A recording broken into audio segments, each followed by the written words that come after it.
A list of eligible candidate for interview for the post of UBSI.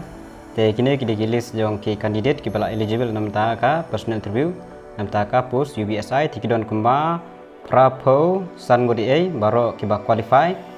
both khasi jaintia garu and general category and other SC ST category te baro kidon prap san ngot